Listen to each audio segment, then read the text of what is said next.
Hello YouTube and welcome to tutorial number 48 of the Microsoft Visual Basic .NET Programming Tutorials, and in this tutorial I'm going to be going over once again interacting with HTML elements in a web page, but this time we're going to do it differently. And I'm going to do two videos on this. One, I'm just going to show you how to use it and what the code is and stuff, and in the second video I'm going to show you a practical use of it. Now let me just point out that it's currently 1:11 p.m. and I haven't had any sleep all night. I am extremely tired. I haven't been asleep for I woke up like 30 hours ago or something, and I'm probably not going to be able to go to sleep for like the next 12 hours either. I've got stuff to do, so yeah. If I make any mistakes, please forgive me. I'm quite tired. Okay, so basically what I'm going to do to start this video off is I'm going to just give you guys a second introduction to HTML elements in a web page, and that's not because I think you guys are stupid. It's because a lot of people didn't understand it the first time and had difficulty understanding the first video. So in this video I'm just going to explain to you once again HTML elements in a web page.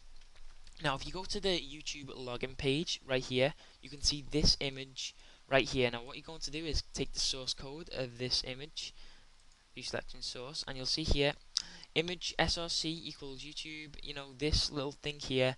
This is the HTML element. Now I've prepared an image which will pop up right now, and yeah, what you can see on this image is, first of all, you can see the top part, image, and that's basically the HTML element.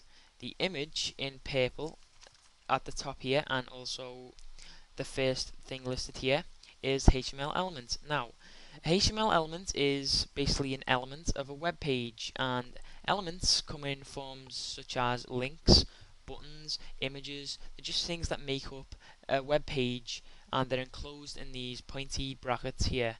Don't even know what they're called, but I'll just call them pointy brackets. And if you know HTML or have any understanding of HTML, then you will have come across HTML elements. You may have not come across this term before, but you will know what they are. Now an attribute is basically a property of an element.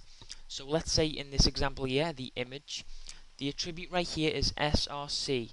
So src is the property or attribute of this HTML element. Now finally, the value is the value that is assigned to the attribute. And in this attribute src, the value is YouTube _pixel.gif. Now values are always in quotations, and the follow a equal sign. Okay, so that was just a little an introduction to HTML elements, and just wanted to get that out of the way first.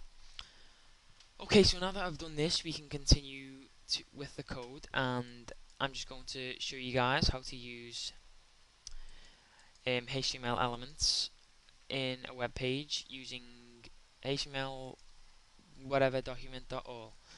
Okay, so what I'm going to do first is create a new project, and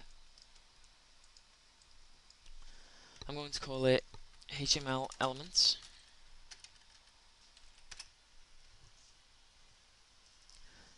And I'm going to create a simple application that's going to take every single HTML element on a web page and put the src attribute into a list box. So I'm going to put a button here.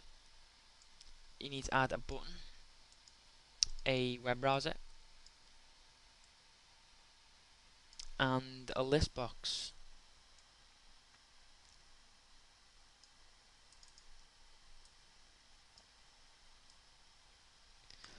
Okay, so what you're going to need to do is, first of all, we're going to double click on the form load event, and what we want it to do is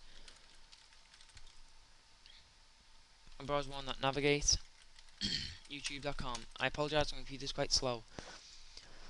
Okay, what we want it to do after it's navigated to there, this button, we're going to change the text to retrieve attributes and double click it.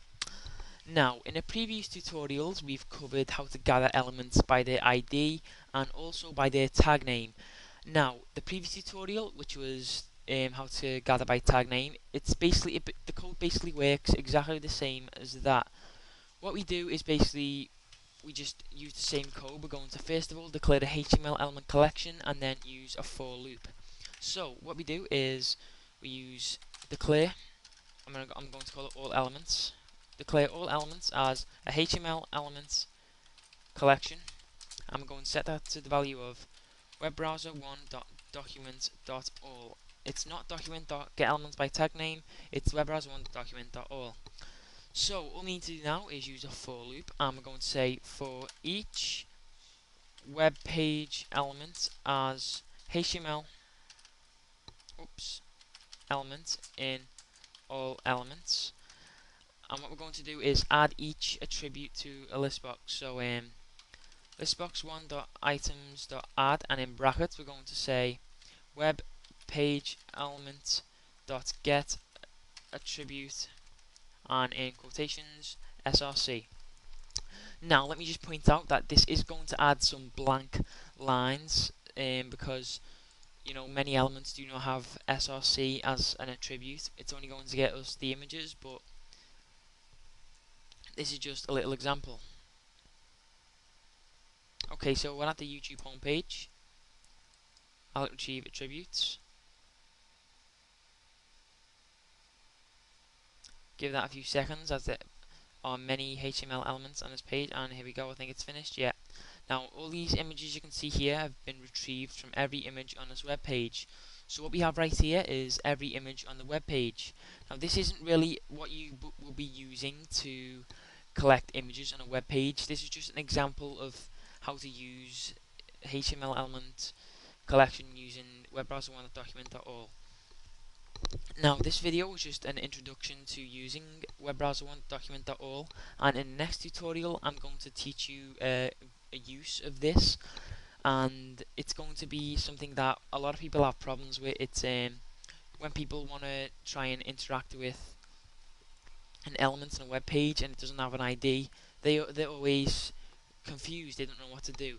And in the next tutorial, please keep this open. I'm going to continue from here. I'm going to show you how to click on the Facebook login button even though it doesn't have an ID. Okay, so just click the annotation for the next tutorial and I'll see you there.